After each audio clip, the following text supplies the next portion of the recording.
Okay, now this is the scene where Jake is having problems writing characters. Let's watch the actors rehearsing the scene before we go ahead and get into it. It's not Rite Aid. Right. Okay. Honey, this doesn't sound like something anyone would say. I guess it's one of those things that, looks good on paper, but doesn't sound so good out loud. Well, I definitely think it needs some work. These characters, they're like flat and lifeless. I mean, I have to turn them into real people.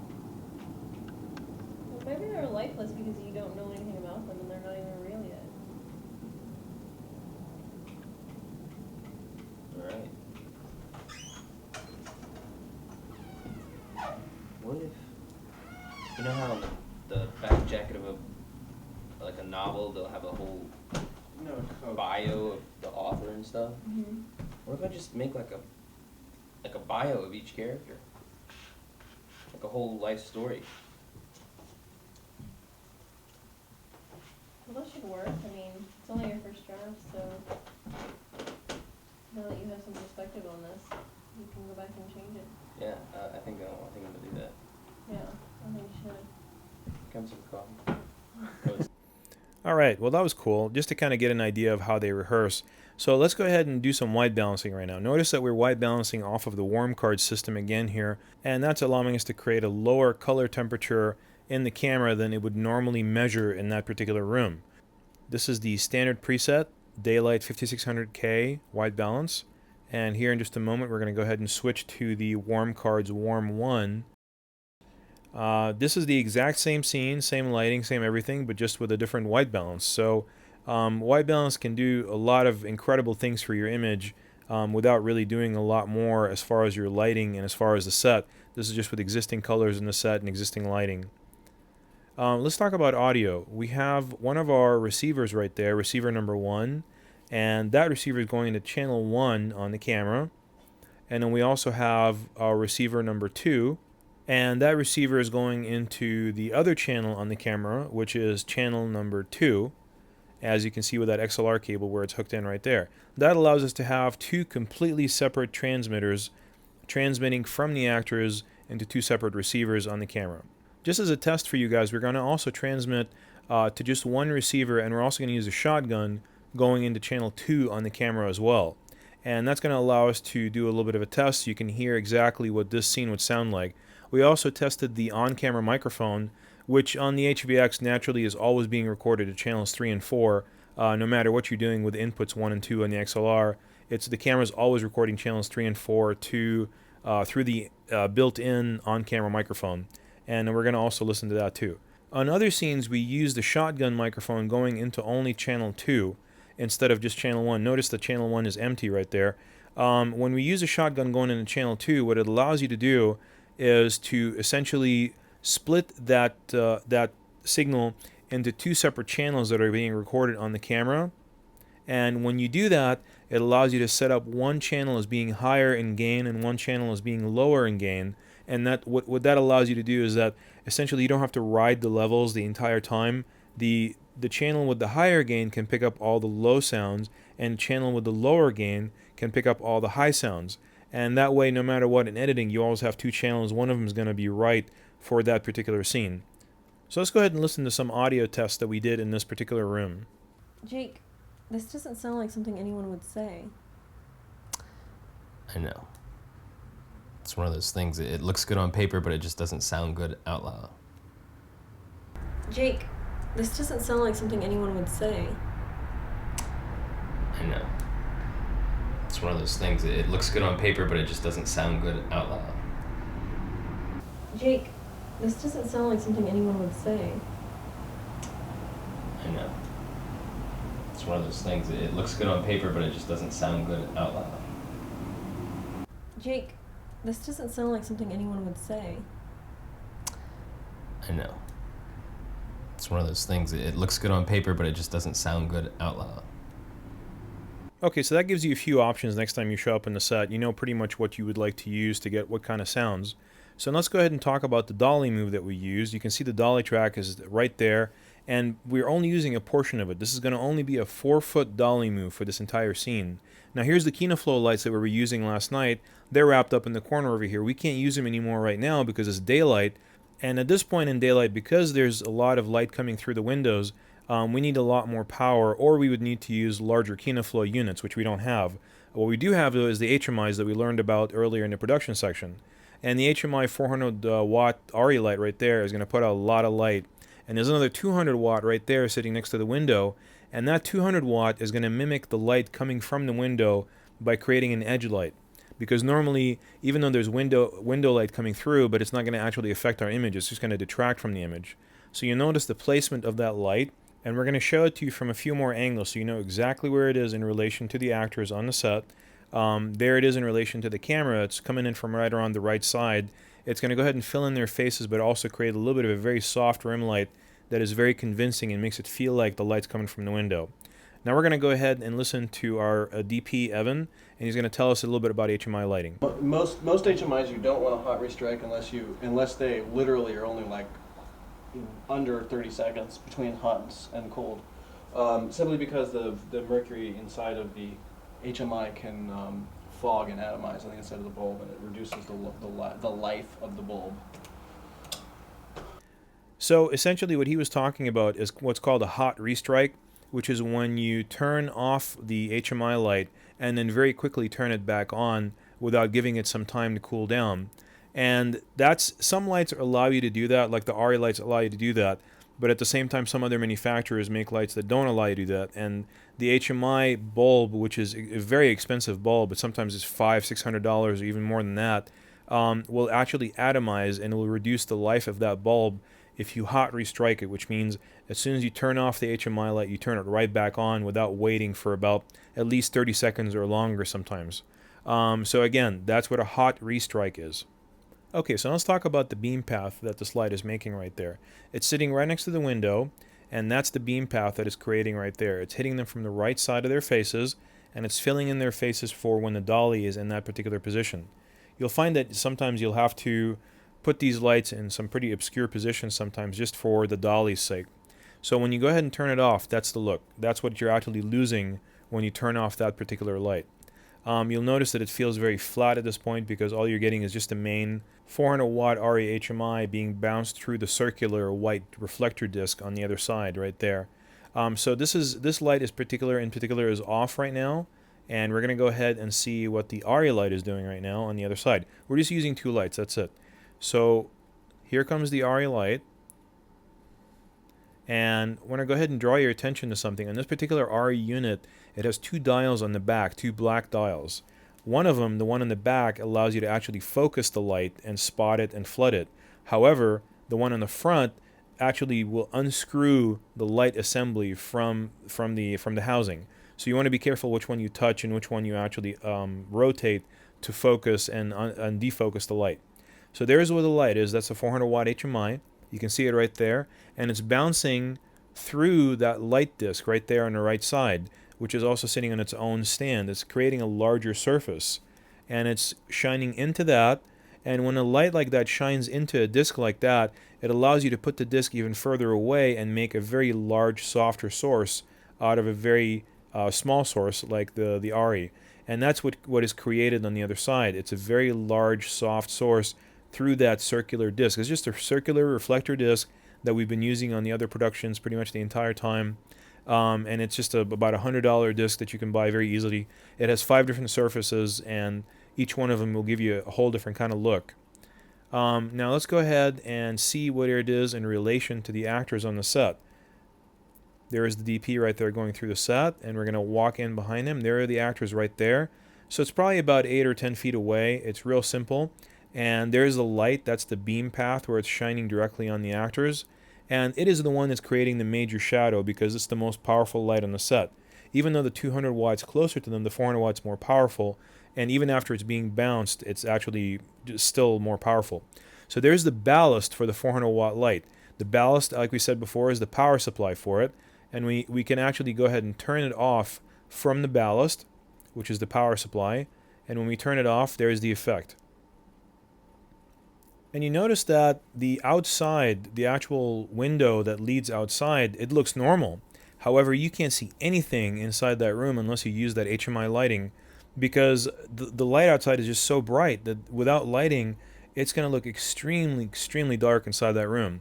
So here it is with 3 decibels of gain and then 12 decibels of gain, and you can see how grainy it gets at that point, and then also the outside, the background blows out completely.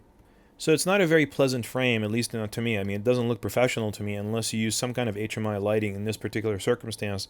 It just doesn't feel right. It doesn't feel like these are 2 people sitting in a house as the human eye would see it.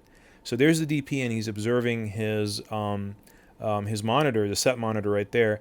That's the low-cost monitor that he's using right there, and he's comparing it to the monitor behind it. It's a professional monitor, trying to get different readings and seeing what someone at home would actually see on their standard monitor that they would have. In this particular case, now we're going to talk about composition. You'll notice the composition here in this particular circumstance. It actually, whether you can see it right away or not, it matches something we already talked about. When we freeze the frame, we can actually see a triangular composition. And the reason it's triangular is because that plant right there, it's in the center of the frame and it's extremely tall. It kind of almost dominates the frame, but it's not a human being in this particular case, obviously, and therefore it can't take attention away from the actual people that are in the frame.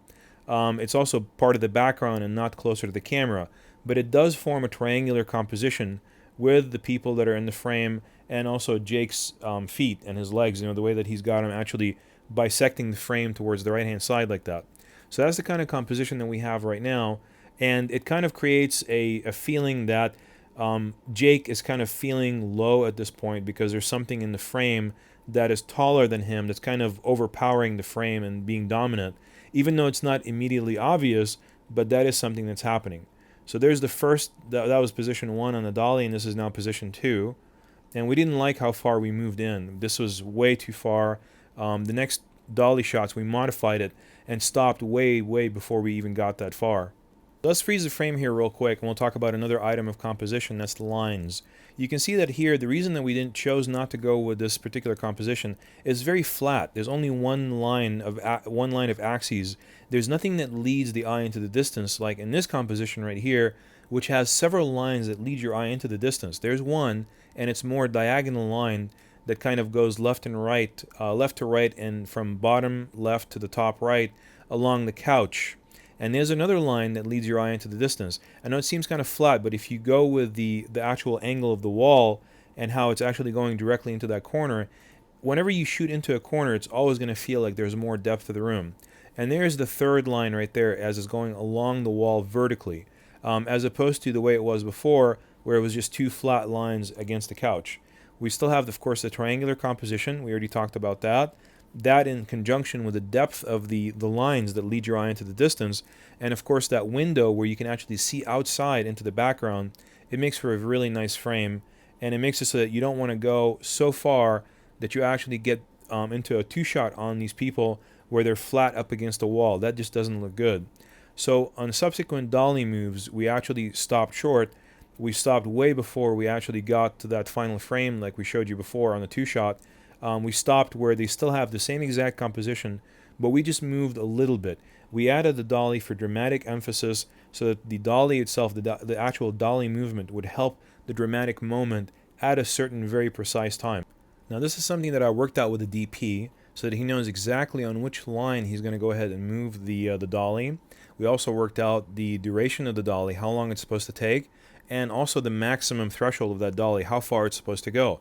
So this is all stuff that I worked out with the DP, with the actors ahead of time, so that everybody knows exactly what they're doing when the moment arrived. Let's watch it. You're very right. Okay, how about this? You know how on a novel they have the book jacket with the bio of the author on the back? Yeah. What if I do that for each of my characters, like a backstory? So essentially we moved at the moment of discovery. When he discovered something important, something new that he was not aware of before, he actually came to a conclusion. And when he came to that conclusion, something in his character changed. He's grown beyond where he started the scene. So there's a transition in the scene right now. There's a positive improvement in his personality, in his persona, and his character. He just started the scene extremely frustrated, and with the help, of course, of his ally, and that's Rachel.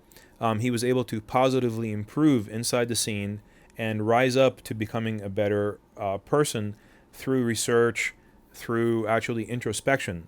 And he came up with that idea, because she said, well, maybe you need to do some research about these people. And then he said, well, why don't I just write a little bio like you see in the little book jacket? So there's a moment of discovery, there's a moment of introspection, and after that discovery, that's when the dolly move comes in to accentuate that discovery.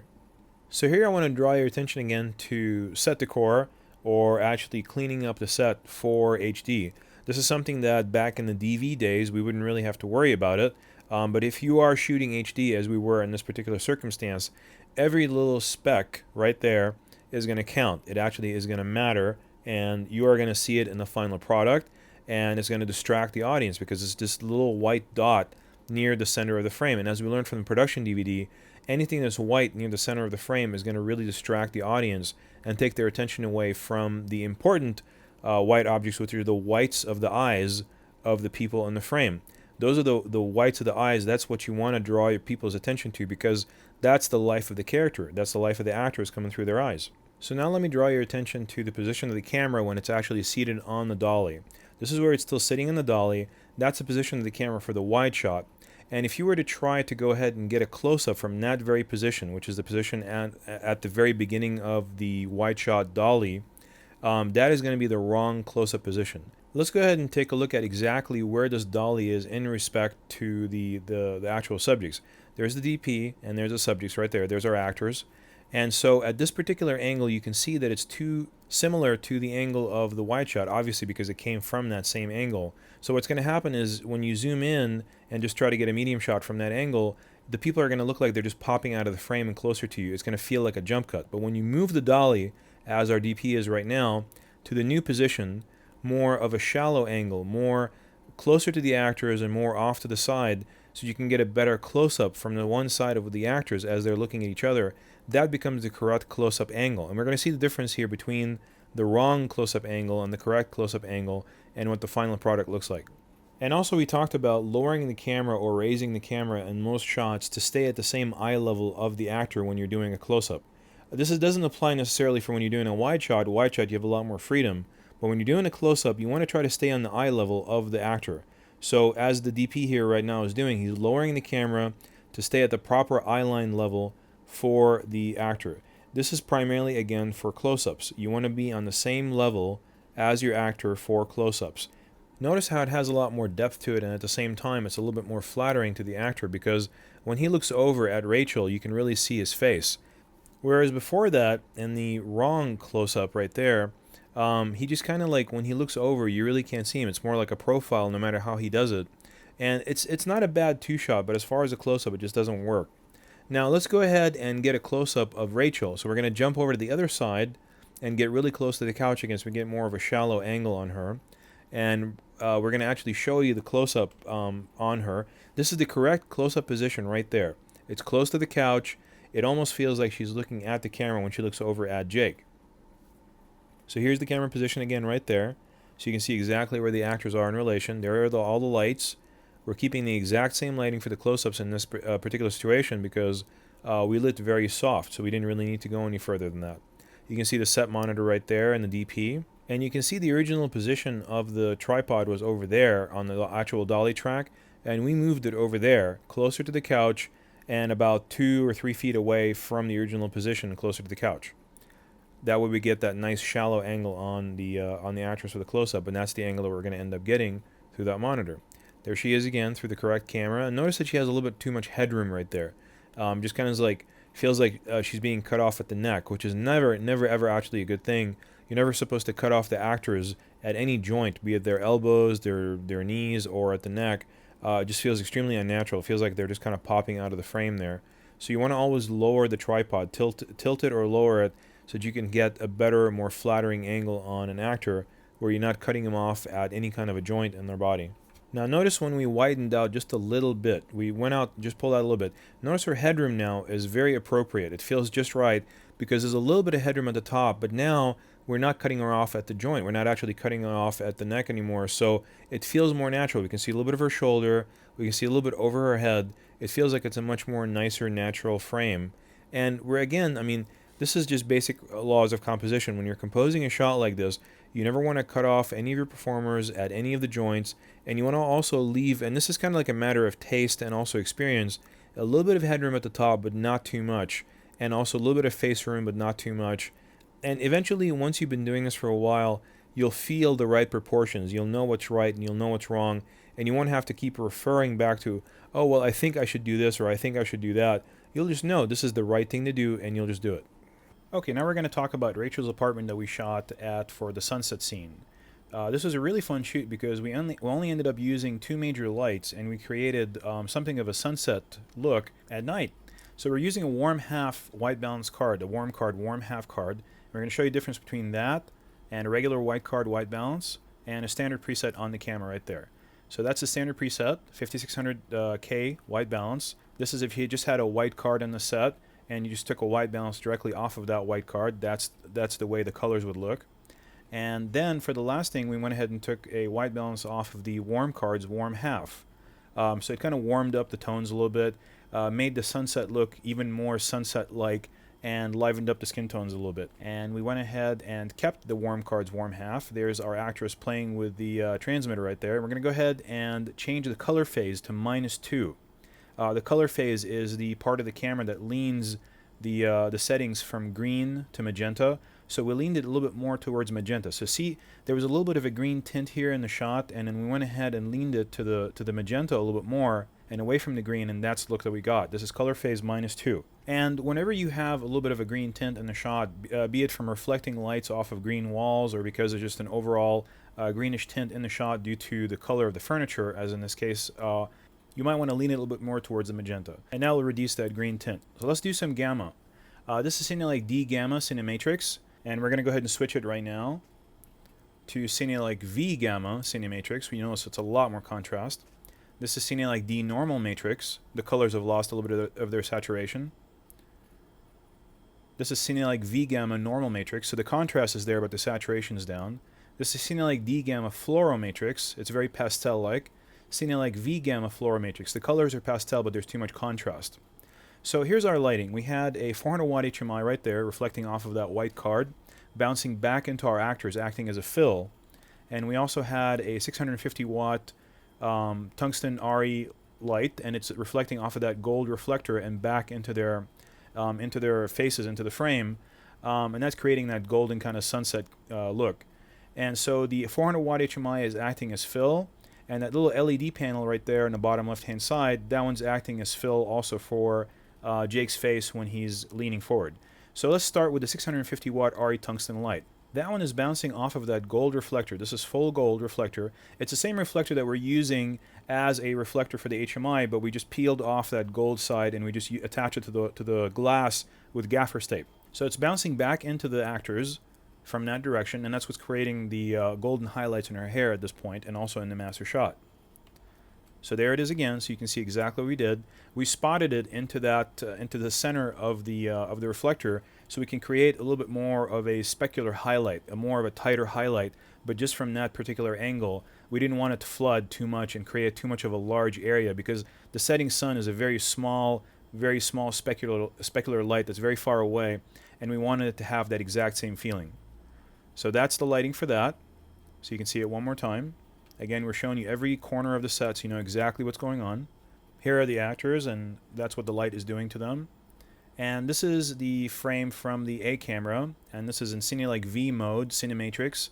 And we went to a Cinelike V because we wanted a little bit more contrast. What we're going to do here is we're going to turn on and off that tungsten 650 going through the reflector, and you can see there's a dramatic difference. So this is just a fill light by itself. Nothing else is on, just a 400 watt HMI fill light being bounced off of that white reflector on the left side of the frame. And we're going to turn it back on right now. And here it is. There's the sunset look. Very cheaply made with a 650 watt light bouncing into a $100 gold reflector. So you don't really need a lot of lights on the set to create this kind of a look. It's really not difficult to do. We just did it right now with 2 lights. There's really nothing much more that you need. As long as you put them in the correct places and the correct ratios, they're going to look really good. And we'll show you how to change those ratios and how adding more lights to the set is not necessarily good. So this is the 400 watt HMI, our fill light, being bounced off of that white circular disc. And I'm sorry that the image is very overexposed, but I wanted you to see exactly everything that was going on. So there's the light going into the white reflector, the light path. It's actually spreading out a little bit more than that shows, and then the white reflector is bouncing it back into as a very large source, so it creates almost no shadows, or very, very soft shadows. And we have the HMI dialed down very precisely to create just the right amount of light. And so there are the actors, and that's where the light's coming from to hit them, right there on the left side.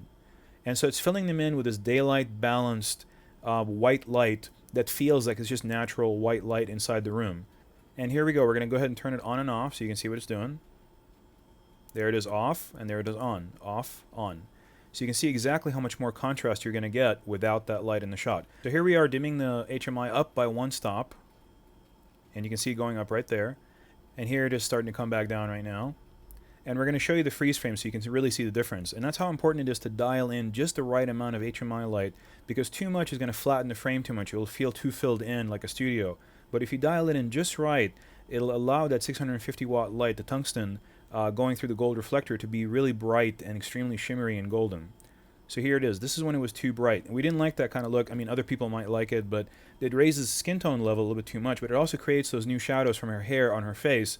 And I didn't like that look. I liked it when it was a little bit lower like that. And it just felt more sunset-like, you know, like there was actually a sunset going on outside. And this is about how much light I felt would be inside the room if there was sunset outside. And, you know, because our eyes correct for those kind of things in real life, and I want it to be real. Here it is dimming right now again. It's going up right there for the close-up, and then back down again so you can see the difference. Up and then down. I know they're very, very subtle changes, but that's how subtle you have to be with HMIs and with other lights in the set. So now we experimented. We added this one more light right here on the right side. It's a 200 watt HMI, and we directed it at them from about the direction of the 650 watt light, but just further to the right and closer to the camera, as though it were another fill light. So we're also, just to kind of show you that even if we went ahead and put a straw gel on the inside to warm it up even more, and this is something you want to be really careful when you're doing this, because it's a very hot bulb, and we have a very professional DP here who's doing that. That's a Joker light right there, and it's not an RE HMI. The REs don't have an exposed bulb like that. But when you're doing anything like that, just be very careful, please. But he's adding a straw HMI, or a straw gel to the HMI, which is going to warm up the tone of the light, make it more yellowish, and we're going to see what it looks like coming up here in just a second. And just to show you that adding a third light on the set won't necessarily improve the lighting. Sometimes when you have just the right amount of light, you should just leave it alone, and if it looks good, it just looks good. Adding more light isn't necessarily going to fix it. This is before the HMI, and here it is with the HMI. See, it doesn't feel like a sunset anymore. It just feels like a studio. This feels sunset-like, and then when you kind of, you know, put it on and off like that, you can see that also it's creating a new shadow on the left side of her face and on the back wall, and we didn't like that shadow. You'll see it when it goes off right there. It's just, you know, it's one of those things where adding another light is not necessarily going to improve the lighting in your set. This to us looked a lot more sunset-like. It felt more directional, like there was more light coming in off the right side of the frame. And all we had to do is a little bit of color correction in post to remove some of that green cast, and we were done. And that's with the HMI on again. So we went ahead and removed the HMI from the set. It was deemed too flat, so we went ahead and removed it. But we left it in here just to kind of show you exactly how that works. And so we're going to also add now a light panel. This is the little LED battery operated light, and we're going to put it in the front of the table right there. And the DP right now is putting some diffusion in it right there also. He put a half CTO in it to warm it up, make it a little bit warmer than the HMI light, and also put some diffusion in it. He's dimming it to just the right amount of light, and you'll see it on Jake's face here as he's dimming it up and down.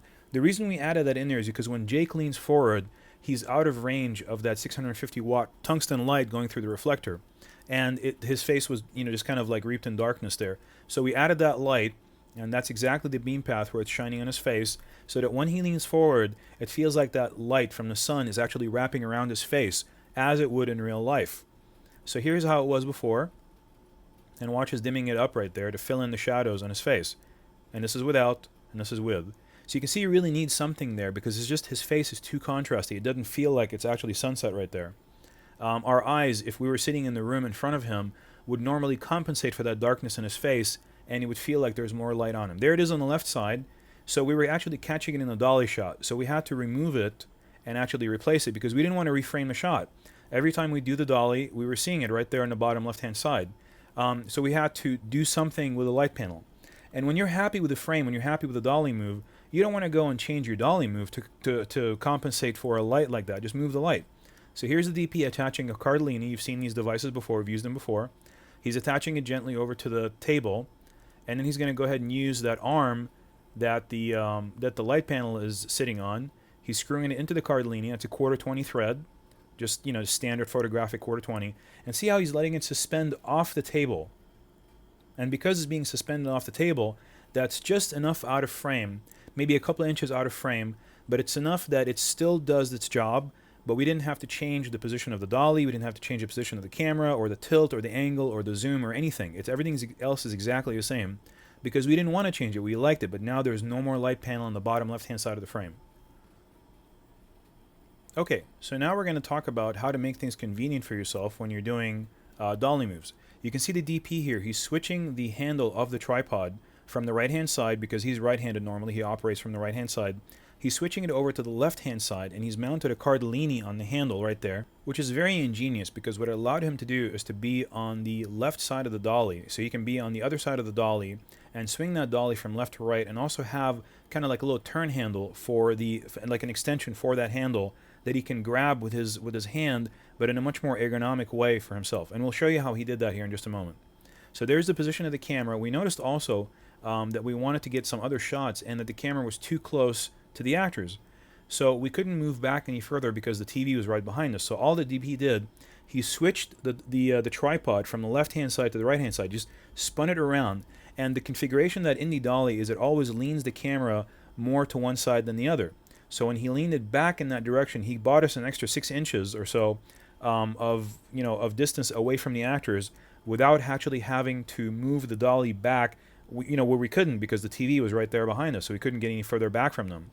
But he bought us that extra 6 to 8 inches that we wanted to get just the right frame, which is another ingenious thing. So the actors are 6 feet from the camera, 9 feet from the HMI reflector, and 5 feet from the gold reflector. That's all the distances right there. And you know what the wattages are. It's a 650 watt tungsten light going through a gold reflector, and it's a 400 watt HMI light going through a white reflector. So we measured the distances to the actors, and we're doing just a 4-foot dolly move. That's it. That's all we're doing, just a 4-foot dolly move. But because the DP switched the handle to the left side and has that cardellini on it, now he doesn't have to be on the other side of it. He can just be on this side and watch the monitor, the LCD monitor, which is on the left side of the camera. So it's just, he really helped himself out in order to create an even better move for us. So there's the actual shot. This is a rehearsal shot. And you can see because we placed some foreground detail in the shot there, which is that small rectangular vase there with the corks inside it, you really get a sense of movement. That's really you have to put foreground detail into these short dolly shots that you're doing. You're not doing a 10-foot dolly move. You're not even doing, a 5-foot dolly move. This is just a 4-foot dolly move, and that's all you need to get the shot that we wanted. We just wanted to get a little bit of movement to dramatize the moment. So now the DP right there is going to move the tripod off of the dolly and off to the right-hand side of the frame so that we can get a close-up. Because you don't want to get your close. We already discussed this before. You don't want to get your close-ups from the original master shot position because the angle is going to be too flat. The actors will not look good. You have to be more head-on into the actor so you can really see their face as they're talking to the other actor. So you shoot across. You always shoot into the face of the actor to get the close-up. You can see in the DP's LCD right there exactly what the shot's looking like. So there's the original position of the tripod. This is on the dolly to get the master shot, and this would be the incorrect position to get a close-up from because it would make too much of a flat angle. You want to move it and get more of a head-on type angle. This is the angle that you would get from the dolly. This is if you wanted to shoot a close-up from the dolly. Notice how it's almost in profile. Everybody's in profile, including Jake, who we're trying to get a close-up of him looking at Rachel. So it's not a very good-looking close-up.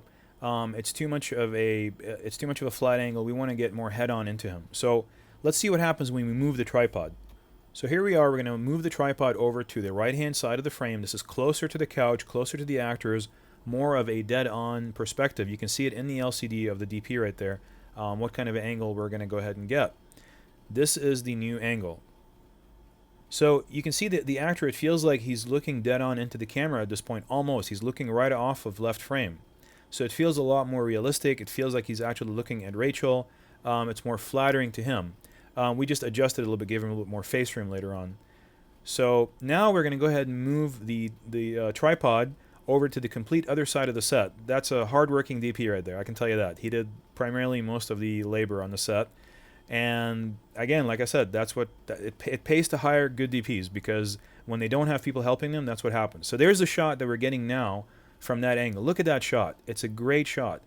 You can see her face. You can see her in the best light. The HMI is fully filling in her face. The tungsten light going through the reflector is coming back, and it's making really nice highlights in her hair. We're head on into her face so that we can see the actress in her best form and her best light.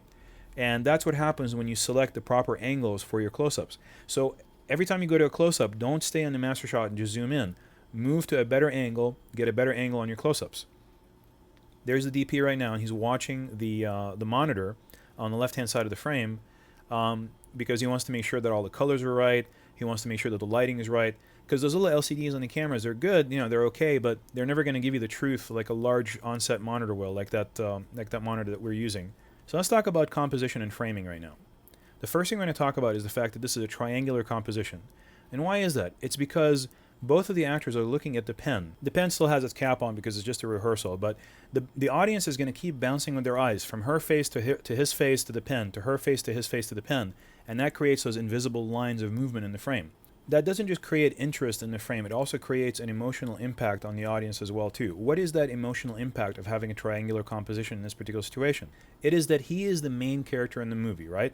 She's his ally, and there's his achievement on the paper. He is at the apex of that triangle. He's at the top of the triangle. That's the apex right there on the top left-hand side. And he's also centered in the frame. And everything around him is all the things that are good about his life right now. So there's his ally on his right side, and there's the paper, his achievement, and marked by the pen being on the paper right there. And all that is tying into his life and making him seem at this point larger than life, which is important because it's important for us to feel like he's actually achieved something at this point. And it's important for the camera to influence the audience and tell the audience indirectly that he has achieved something now. This is a good thing, what he's doing right now. So the camera can help the audience understand that about him, not just through the dialogue and through the achievement itself. It just works as a frame. And that's the importance of framing and composition. When the frame means something, when the composition means something, and the actor's arrangement and the blocking and their body movements all mean something in the frame, it actually influences the emotional response of the audience. And believe me, they all get it. It's just all on a subliminal level, that's all. We also have color harmony. That's another thing that's working for us in the frame. His shirt is harmonizing with that background. That's why we selected that shirt for this background for the scene. And also her outfit and her skin tone is harmonizing with that wall coloring right behind her. You notice it's almost the exact same tone. All those things matter. It creates a very harmonic frame where all the colors are in color harmony from foreground to background. They all, and at the same time though, he's separated from the background and she's separated from the background, which is the back wall. And also his shirt, even though it's the same tone as that quilt, that burgundy quilt that's right behind him, he's still separated from it because of lighting contrast. That side light's coming in and it's separating him from that mid-ground quilt. So we have a lot of different layers of action. We have the cork inside the vase in the front. We have the script in the center. We have them in the mid-ground. We have that burgundy background, and we have the back wall background as well too. You have 5 layers, 5 planes of action, 5 different separated layers of color harmony and also color contrast, lighting contrast in one single simple little shot with only 2 lights in it. You can do this. It's easy. It's not that hard to do. You just have to think about every single scene and every single frame with that mentality, with trying to figure out how can I maximize what I already have? Do I really need to go to a studio to shoot this? Can I shoot this in the living room? How can I make the living room feel like it has a sunset going through it? This is how you do it. It's not that difficult. You just have to think creatively and think with composition in mind and also blocking. The blocking of your actors and the composition of the camera are extremely important to not just adding visual pleasure as far as like actually having a layered nice frame that is pleasurable for the audience to look at, but at the same time it's technically creative and it's very powerful and dramatizes the story. Okay, now let's listen to 4 different audio setups that we had: his lav, her lav, the on-camera microphone, and then a mix, and also listen to what it sounds like when an aircraft is flying overhead. So keep your headphones on, otherwise you'll never hear this kind of stuff. First draft. I'm so proud of you. So what do you think I should do now? First draft. I'm so proud of you. So what do you think I should do now? First draft. I'm so proud of you. So what do you think I should do now? First draft. I'm so proud of you. So what do you think I should do now? And roll camera, and action. Wait, cut, you got aircraft. Now I'm just Now you should disgusted. roll this so that people. So what do you think I should do now? Well, I think you should put it away for a while and let it marinate. Cut. Okay, so those are the two different looks that we were able to achieve for this particular location. It's just a couch in the living room with two people sitting there, but we were able to achieve two completely different looks for two completely different times of day and actually illustrate that both pretty much within about 2 hours of each other and finish the entire location, finish the entire scene in a half a day. So there's really nothing to say that you can't do the same thing. We only used, I think, 3 lights in one and 2 lights in the next. So, you know, it's a very simple. Just think creatively and think logically. When you want to create something that feels like it's a setting sun, or you want to create something that feels like it's a rising sun or a mid-afternoon, just think about where would the sun be at this particular time of day. Go out to this location, go out to the actual living room, and look at the light. And you know for a fact that the camera is not going to shoot it the same way. The camera is always going to add more contrast because it can't see the same range of tone that the human eye can. It can't see 17 stops of latitude like the human eye can. It can only shoot about maybe 7, 8, or maybe 9 stops of latitude on a standard, camcorder. Larger cameras can shoot more latitude, but most of the cameras that we have available to us can shoot at the very maximum about 8 stops of latitude. So when you have that, you're going to have to be very careful with your contrast. The background is always going to be brighter when the sun's outside and you're sitting inside a darkened environment, even though to your eye it looks just fine. So you have to add lighting. But what kind of lighting? That's the question. How much and what kind of lighting and where? And hopefully the more you watch in the series, the more you're going to understand where to put the lights and how much light to add for it to look nice and natural. Okay, welcome to Rachel's apartment kitchen scene. And so what we're going to do in this particular scene is discuss lighting in an extremely small area, which is the kitchen, and also how you can get many different kinds of looks with different gamma settings depending on where you set up your camera for the exact same shot. We did the exact same action 6 different times with 6 different gamma settings. There's our DP setting up one of the ARRI lights right there, and he's attaching it to a milk crate.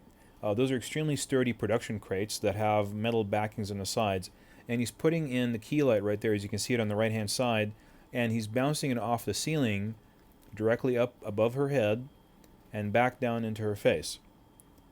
That's going to be our key light, and the reason it's the key light, even though it's very soft, is because it's going to be the brightest light that's hitting her directly.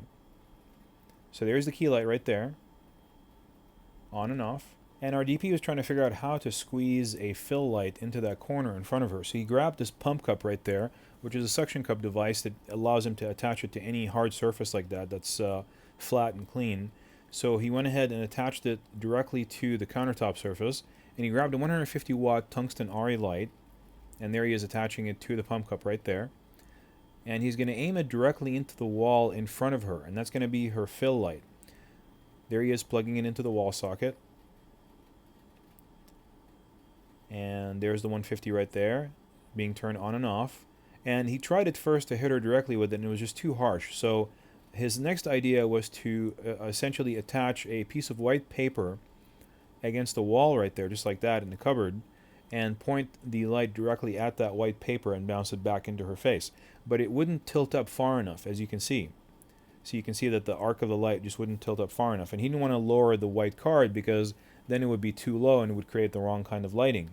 So the best thing to do in this circumstance, as with most of these ARRI lights, is to unscrew the yoke a little bit And as soon as you unscrew the yoke, it allows you to slide the light forward and back so that you can actually slide the entire light against the yoke and change the way that the light would arc up and down. So watch him actually do that right now. There he is, and he's sliding it forward against the yoke. So now, once he slid it forward all the way against the yoke, and I do mean yoke, Y-O-K-E, not Y-O-L-K, and that's that Y bracket that goes around, that black Y bracket that goes around the light and holds it in place so it can tilt up and down. Now he can actually point the light directly at that white card. So that is the yoke, and that's what he unscrewed in order to make it go forward and back. Okay, so this is where the light's going to be coming up now. It's going to be coming up from the left-hand side, the bottom left-hand side of the frame, and that's going to be her fill light now. So her key light's coming from above, and that's going to be her fill light. And don't forget, we actually didn't move very far to get this kitchen scene. You'll remember that that's the dining table on the left-hand side, and right over here on the right-hand side is where we shot pretty much all of those character problem shots and everything, the dolly shots up against the couch. So all we moved is from right here to right over where the DP is right now, maybe about 12 feet. So we've really capitalized on this setting. We've shot so many different scenes in this one set. Now, in order to get it a proper white balance, we're using the Warm 1 warm card system, and that's allowing us to warm up the tones just a little bit, but not going too far. Remember, the Warm 3 is pretty much the warmest one that you can get. We just wanted to tint the colors just a little bit, and we're going to show you the different all the different colors that we could have gotten here at this point. This is Warm Card's Warm 1 white balance. This is just regular white card white balance. And this is just standard preset tungsten 3200. So you can see why we use the warm cards now. So now you can see our model in the production monitor, and you can notice that on the right side of her face, her hair is not being separated from the background. You can't really see the hair very well. It looks a little bit too dark, and it's her hair in real life is not that dark. So we wanted to add a little bit of a hair light on her. So as you can see, the DP here in the back, he's actually putting up a light stand where he's going to be adding a hair light back there. And that's a 300 watt light. It's a 300 watt tungsten RE light, and that's the right position for it because it's going to come in from the right hand side. And there's the light actually right now, and you can see the beam path here, and it's coming in from the right hand side of the frame going towards the left, and here it is lighting her from the right hand side of the frame. It's creating that nice hair light that we wanted. But as you can see, it's only lighting the bottom side of her hair and not the top of her head anymore. So the best way to do that is to actually turn the barn doors so that they're making a vertical streak instead of a horizontal streak across her body from the back. So that's really important. And then also what we did is we went ahead and flooded the light instead of spotting it. And I'll show you exactly what it looks like here live in just a second. But that's what the light looks like pretty much from the light's perspective of what it's lighting. You always want to look at it directly from where the light is so you can see exactly what you're lighting. There is a spot right there, and there's a flood. So when we flood it, we're covering more of an area, and it's less intense. This is Fresnel and flood. That's going to be the range of its influence. This is the Fresnel and spot, and the range of influence has been minimized because it's covering less area, and it's creating more of a highlight right there in the center of the frame rather than flooding the entire area.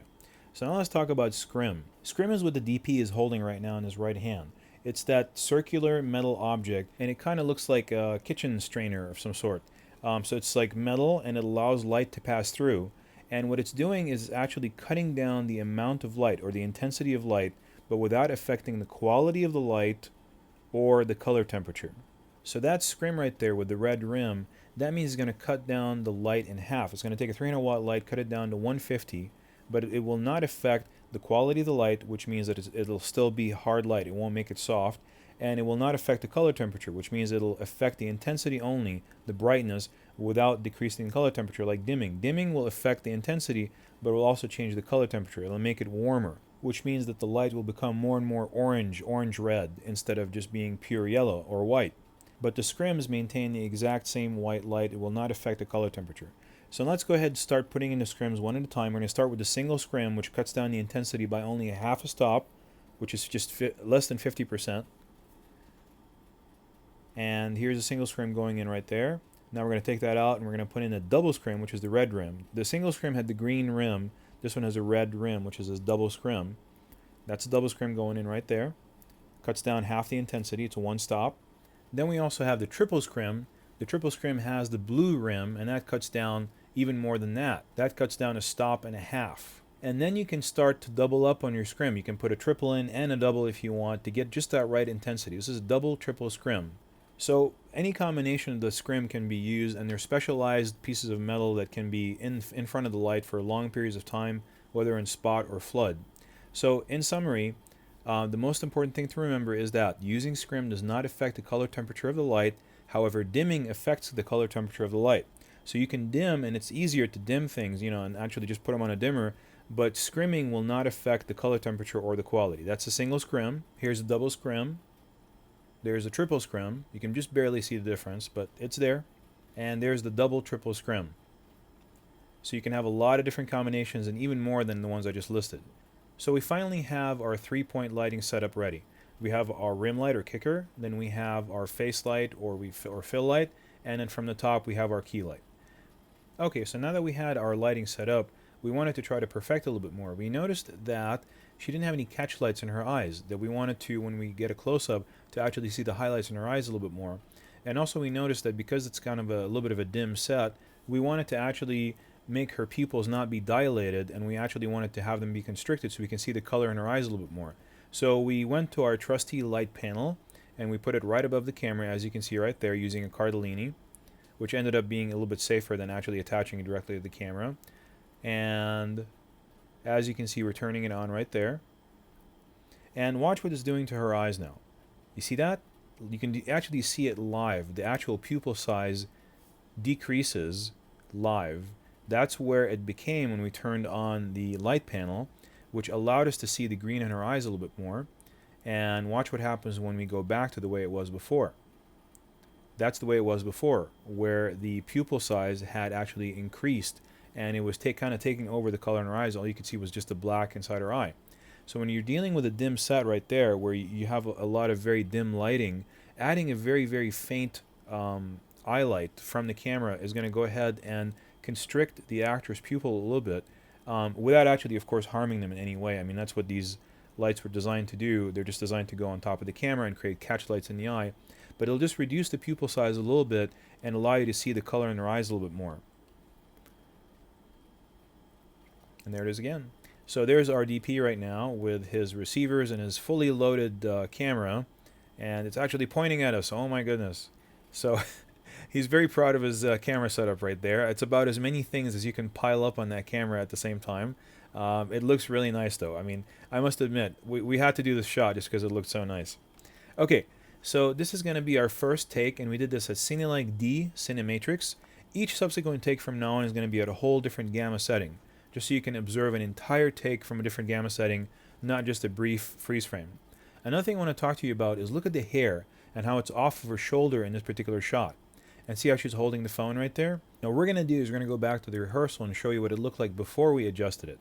See how her hair was down to her side, and you couldn't see the her shoulder and the rim light hitting her shoulder. And also the phone was too far to the right side of the frame, and it was kind of covering her up a little bit and taking over. But when she turned more towards the left side of the frame, the phone kind of was able to go back against her ear a little bit more. And also we pulled her hair back, which allowed it to rim light her actually side of her body, the right side of her body, and separate it from the environment. So this is Cinelike V Gamma Cinematrix. You'll notice that there's a lot more contrast in the frame. The colors pretty much look the same as when you're using Cinelike D Gamma Cinematrix. However, the contrast range has really been expanded because now her hair looks darker than it was before, and her skin looks a little bit lighter than it was before. So everything's been expanded because Cinelike V Gamma is always going to expand your midtone range. Okay, so this is Cinelike D Gamma Normal Matrix. We're back to being kind of grayish, sort of, because we're using a safer gamma. Cinelike D Gamma is grayish, but it's safer. So if you want to be able to play the most with your midtones later on in post, that's what you want to shoot with. However, Cinelike V is going to give you the best range of tones straight out of the box without any kind of manipulation in post-production, because it comes out of the camera ready to go. And also this is Normal Matrix, which is not as saturated as Cinematrix. So now we're back to Cinelike V Gamma Normal Matrix. The last one was Cinelike D Gamma Normal Matrix. This is Cine V Gamma Normal Matrix. So we're back to getting our contrast range, but the colors are still the same. They seem to be a little bit more saturated, but only because, this is only because of our expanded contrast range. we're not actually doing anything different with the colors right here. It just expands naturally with the gamma because of the place and fall of all the midtones. Now this is Cine Lake D Gamma Fluoromatrix. Notice how our skin tones are a little bit more reddish. Anything that's reddish in the frame is going to become even more red because that's what Fluoromatrix does. It just boosts the reds in the frame. And this is, of course, again, Cine Lake D Gamma, not Cine Lake V Gamma. So we're back to having that kind of grayish, maximized dynamic range ready for post. And now the last one we're going to look at is Cine Lake V Gamma Fluoromatrix. So this is with the expanded gamma range of the Cine Lake V Gamma that comes out of the box ready to go. You don't have to play with it in post. But at the same time, everything gets a little bit darker. All the darker midtones get darker, and the lighter midtones get lighter because you're expanding the gamma range. And this is also with the Fluoromatrix, which is also enhancing all the red inside the frame.